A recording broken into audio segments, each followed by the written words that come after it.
She writes, she describes her father as an alcoholic who didn't work. And she puts a minus in how he was as an adult man. She puts a minus.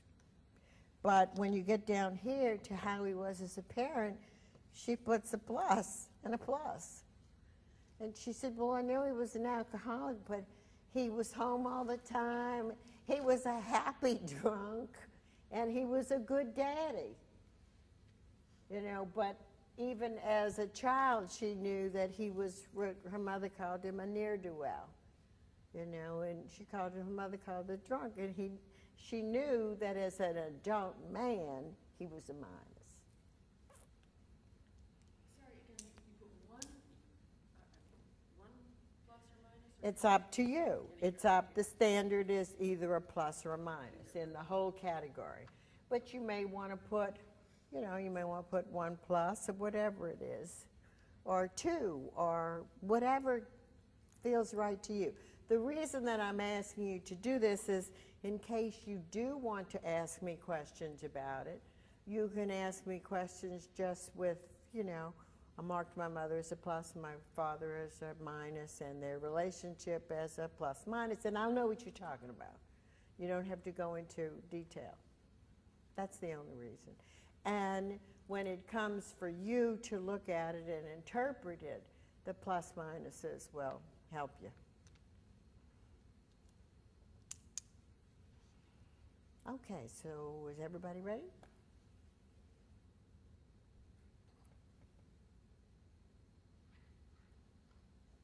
I still see a little pens to paper, so I'm going to hesitate just a minute. And you're marking pluses and minuses in the whole category, not by each individual statement that you're putting.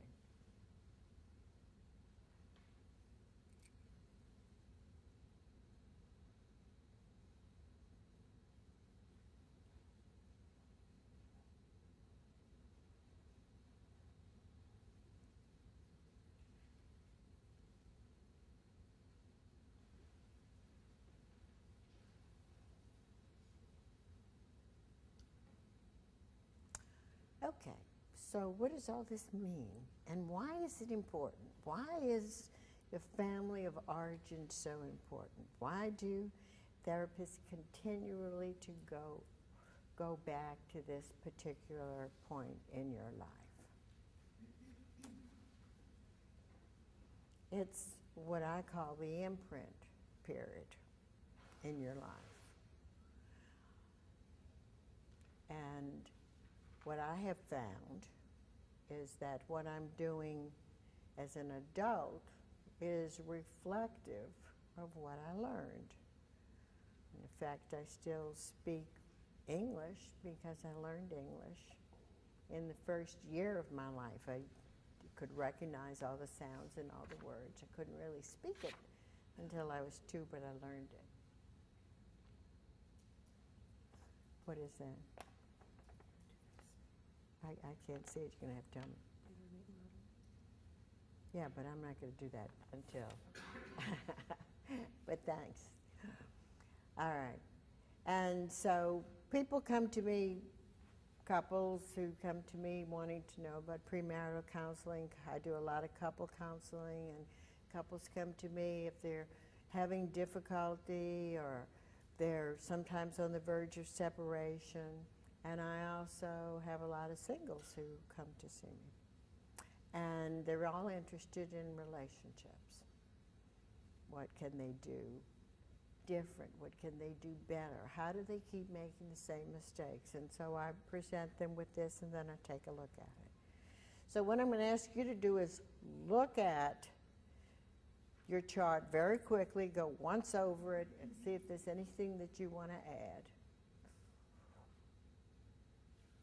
Now, for those of you who are already in a relationship, I want you to keep your current mate in your mind's eye. I want you to spend just a quick few seconds visiting with that mate. And for those of you who aren't in a relationship, you might want to go to your first mate. That would be your husband or your wife. Usually it's very accurate for the first marriage, the first husband or wife.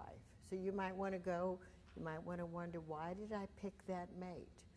You may want to go to your most recent ex-mate. But whatever it is, I want you to keep only one of your mates in mind. We can go back over this later and you can check it to see how it applies for all of your relationships. But keep one mate in your mind and spend a few seconds visiting with that mate, either a current or an ex-mate. For those of you who are considering getting in a relationship, you may want to spend time with this potential mate in your mind's eye. Okay? And now, I want you to look at what you have written in number 2, which is describe your mother as the adult that she was in the first 10 years, or what you wrote in number 3, which is describe your father as the adult he was in your first 10 years. Which of those 2 descriptions is this mate that you have in your mind's eye most like?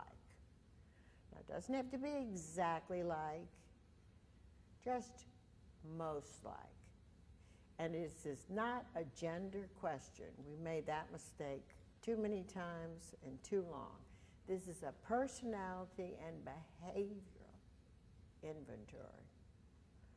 Is your mate more behaving, the personality, the feelings, more like your mother was with your father, or more like your father was with your mother?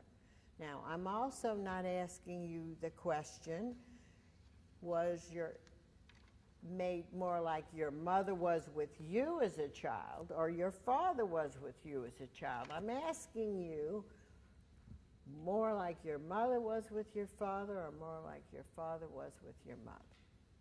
How many of you were able to identify one of those? Okay? No? Okay, well, one of the reasons that we have trouble sometimes is that as a child, we weren't necessarily paying attention to how our mother was as an adult. We were paying attention to how she was as a mother. Or we weren't paying attention to how our father was as a husband. We were paying attention to how he was as a father. And those of you who know anything about hypnosis or trance know that what you don't pay attention to consciously goes directly into your unconscious. I remember learning just the simple thing that what I'm looking at straight ahead goes right into my unconscious, but what I see in my peripheral vision goes into my unconscious. My conscious is the direct focus ahead of me. So how they were as adults in a couple relationship with each other may have not been in the foreground of your awareness. And so you may not be able to answer it. Nevertheless, I want you to take just a guess. Which one was your mother more like, or is your male partner more like your mother's personality and behavior in a relationship? Whichever one that you put your partner's name on, I also want you to write inner mate right under that. So you can write it right up at the top and write inner mate.